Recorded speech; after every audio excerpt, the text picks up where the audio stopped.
Friends, आज हम बात करेंगे कि आखिर खून के रिश्ते क्यों नहीं देते हैं साथ।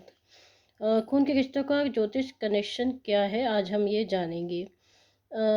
असल में फ्रेंड्स, जो ग्रह होते हैं वो इंसान को अगर अच्छी स्थिति में होते हैं तो बहुत ऊंचाइयों तक ले जाते हैं, और जब खराब स्थिति में होते हैं तो पटक भी देते हैं।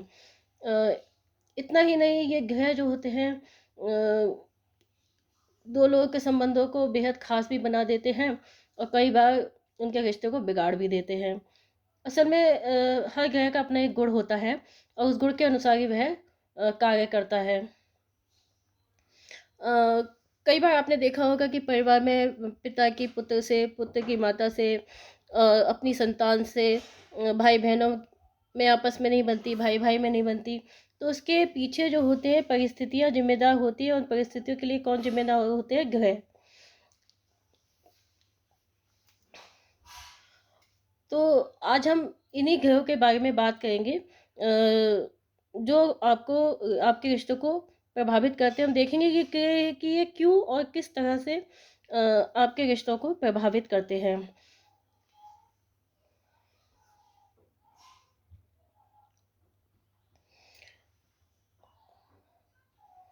ये जो है ये ग्रह ही हैं जो आपस में रिश्तों को सुदृढ़ बनाते हैं, प्यार मोहब्बत पैदा करते हैं, और वही दो ग्रह होते हैं जो कि आपके रिश्तों को बिगाड़ भी सकते हैं।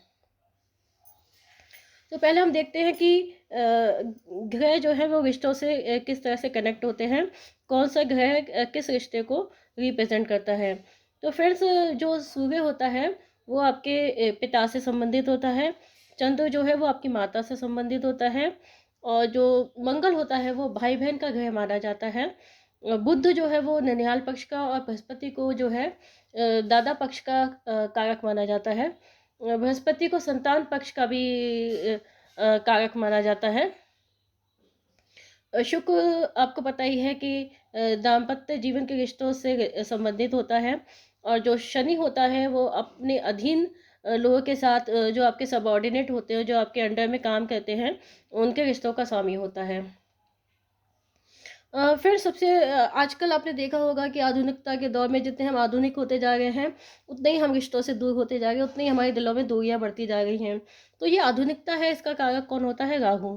तो जब आपके रिश्तों में राहु का प्रभाव बढ़ जाता है, तो भी आपके रिश्ते खराब हो जाते हैं। इसके साथ ही चंद्रमा और मंगल है, उनकी भी विशेष भूमिका होती है। चंद्रमा जो है वो लिक्विड होता है, मंगल लाल होता है। तो चंद्रमा और मंगल जो है आपके ब्लड बनाते हैं, ब्लड, और उस आपको जो है ब्लड रिलेशन से संबंधित करते हैं। ठीक है ना? तो इसलिए आपके रिश्तों में जो सबसे ज़्यादा प्रॉब्लम आती है वो चंद्रमा, मंगल और राहु की वजह से आती है। अब देख लेते हैं कि ग्रह है वो किस तरह से रिश्तों को खराब करते हैं। जैसे सूर्य है, सूर्य आपको पता है पिता पिता को रिप्रेजेंट करता है। आपकी कुंडली में सूर्य ग्रहण है, सूर्य पे राहु का प्रभाव है। सूर्य बहुत दुखी अवस्था में है, बहुत ही दीन अवस्था में है। तो पीड़ित है। तो ये जो है आपके पिता से रिश्ते खराब कर देगा। अगर सूर्य का रिश्ता शनि से बन जाए, शनि क्योंकि सूर्य का शत्रु होता है, राहु जो है वो ग्रहण लगाता है सूर्य को। सूर्य का शत्रु अगर इनसे बन जाता है तो पीड़ित हो जाता है, और आपके रिश्ते अपने पिता से खराब हो जाते हैं। ऐसी स्थिति में क्या होता है, आप परिस्थिति जानिए। डायरेक्ट रिश्ते खराब नहीं होते, परिस्थितियाँ ऐसी बन जाते हैं जो कि आपके रिश्ते बिगाड़ देती हैं। परिस्थितियाँ कैसे खराब होती हैं? जैसे कि आपकी कुंडली में सूर्य खराब है, तो ऑब्वियसली आपको मान सम्मान में कमी आएगी। अपने बॉस जो हैं, आपके जो ऊपर जो लोग काम करते हैं, उनसे आपके संबंध खराब होने के चांसेस होंगे। कारण कोई भी हो सकता है, मिसअंडरस्टैंडिंग हो सकती है, कोई आपके विरुद्ध साजिश कर सकता है। आपका खुद का व्यवहार कभी कभी जो है वो गुस्सा आ सकता है आपका, गुस्से में कभी कभी कुछ बोल देते हैं तो कोई आपकी चुगली कर सकता है इस तरह से। लेकिन जब आपकी कुंडली में सूर्य की स्थिति खराब है, तो जरूर आपके पिता के अंदर भी कुछ उसकी क्वालिटियाँ आपके लिए ऐसी होंगी। ठीक है ना? उनका नज़रिया आपके लिए ऐसा हो जाएगा, जैसे कि अगर राहु है तो पिता जो है वो झगड़ालू प्रवृत्ति के, और बहुत ही इगोइस्टिक, और बहुत ही हाई हेडेड, ठीक है ना, ऊंचे दिमाग के, इस तरह के हो जाएंगे। वो आपको समझ नहीं पाएंगे, हर बात में आपकी मीन मेख निकालेंगे, और आपको हमेशा दूसरों से कंपेयर करेंगे, आपको नीचा दिखाने की कोशिश करेंगे, आपको मतलब डीमोटिवेट करेंगे, मोटिवेशन की बजाय आपको डीमोटिवेट करेंगे। तो इस तरह से पिता का व्यवहार आपके लिए भी असंतुलित हो जाएगा। तो इस तरह से जो ग्रह हैं वो आपके रिश्तों को ख़राब कर देते हैं।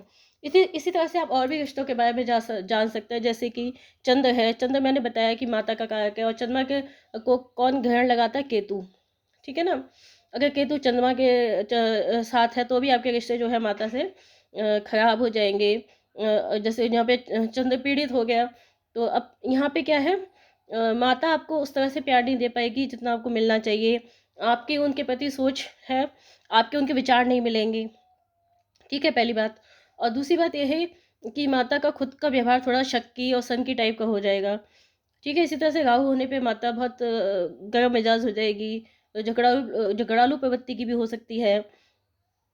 अगर मान लीजिए आपकी कुंडली में जो है अग्नि अग्नि तत्व की अधिकता हो जाती है तो भी रिश्ते बिगड़ते हैं, मैंने देखा है।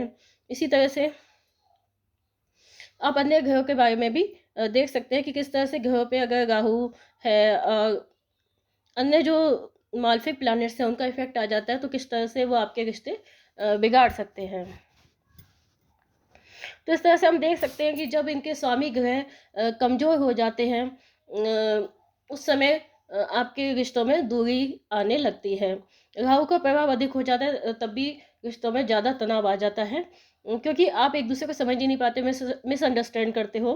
मिसअंडरस्टैंडिंग इतनी ज़्यादा हो जाती है कि कोई भी एक दूसरे को समझने को तैयार नहीं होता, कोई भी एक दूसरे के आगे झुकने को तैयार नहीं होता है। और रिश्ते दिल से निभाए जाते हैं, दिमाग से नहीं। आप हमेशा ये याद रखिएगा। और जहाँ दिमाग ज़्यादा चलता है, राहु दिमाग है, राहु क्या है? सिर, सर्प का सर है, उसका धड़ नहीं होता। तो जब सूर्य के साथ राहु आ जाता है तो दिमाग से रिश्ते निभाए जाते हैं, और रिश्ते दिमाग से नहीं, मैंने कहा हमेशा दिल से निभाए जाते हैं। इसलिए रिश्तों में दरार आ जाती है, दूरी आ जाती है। इसी तरह से अगर मंगल की स्थिति भी खराब है, चंद्रमा की स्थिति भी खराब है, तो समस्या और ज़्यादा गंभीर हो जाती है।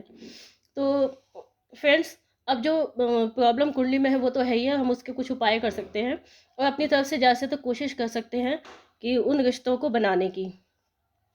जैसे आपके पिता से रिश्ते ज़्यादा खराब हो गए हैं, तो उनको ठीक करने के लिए आप सूर्य देव को जल अर्पित करें, संडे का व्रत भी रख सकते हैं। इसके साथ ही पिता से जैसा भी हो उनसे संबंध अच्छे बनाने की, उनको गिफ्ट दे के पसंद करने की कोशिश करें।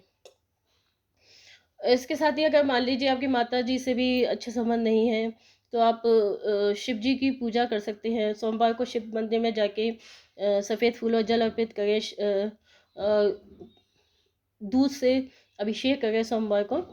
साथ में माता का आशीर्वाद भी लेते हैं, वो जैसे भी है, तो भी आपका जो चंद्र है वो स्ट्रांग होगा, आपके रिश्ते भी मजबूत होंगे। इसी के साथ अगर भाई बहन से भी रिश्ते खराब हो गए हैं तो आप हनुमान जी की उपासना कर सकते हैं। मंगलवार को गुड़ का दान अच्छा रहता है। अगर ननिहाल से रिश्ते खराब हो हैं, क्योंकि आपको पता है कि जो बुध होता है वो ननिहाल पक्ष को दर्शाता है, तो आप उसके लिए गाय या पशु को चारा खिलाएं, हरियाली चारों तरफ बढ़ाएं, अपने आगे घर के चारों तरफ हरियाली बढ़ाएं, पेड़ पौधे लगाएं, तो वो अच्छा रहता है, लाभदायक रहता है। उससे आपके रिश्तों में भी सुधार आएगा। आपका बुद्ध ग्रह मजबूत होगा, आपके रिश्तों में भी सुधार होएगा। इसके साथ ही संतान संतान पक्ष से अगर आपके रिश्ते सही नहीं है, या फिर ददेहाल पक्ष से आपके रिश्ते सही नहीं है, तो आप बृहस्पतिवार को गाय को जो है जो आटे में हल्दी मिला के और चने की दाल मिला के आटे को खिलाएं, वो सॉरी गाय को खिलाएं। और दाम्पत्य जीवन में प्यार बनाए रखने के लिए आप शुक्रवार को सफ़ेद मिठाई का दान करें, लक्ष्मी जी की पूजा करें।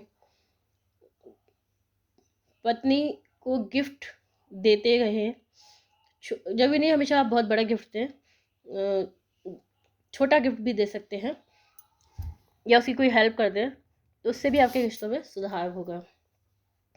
इसी तरह से जो अपने अधीनस्थ लोगों से रिश्तों को अच्छा करने के लिए शनि का उपाय करना ज़रूरी होता है। इसके लिए आप शनिवार को पीपल के नीचे दीपक जला सकते हैं, और अपने अधीनस्थ को जो है हफ्ते में एक बार कुछ भी मीठा ज़रूर बांटें। तो इस तरह से आपके रिश्तों में सुधार होगा। फ्रेंड्स, अगर आपको वीडियो पसंद आए तो लाइक और सब्सक्राइब जरूर करना और अपने फ्रेंड्स के साथ शेयर भी करना।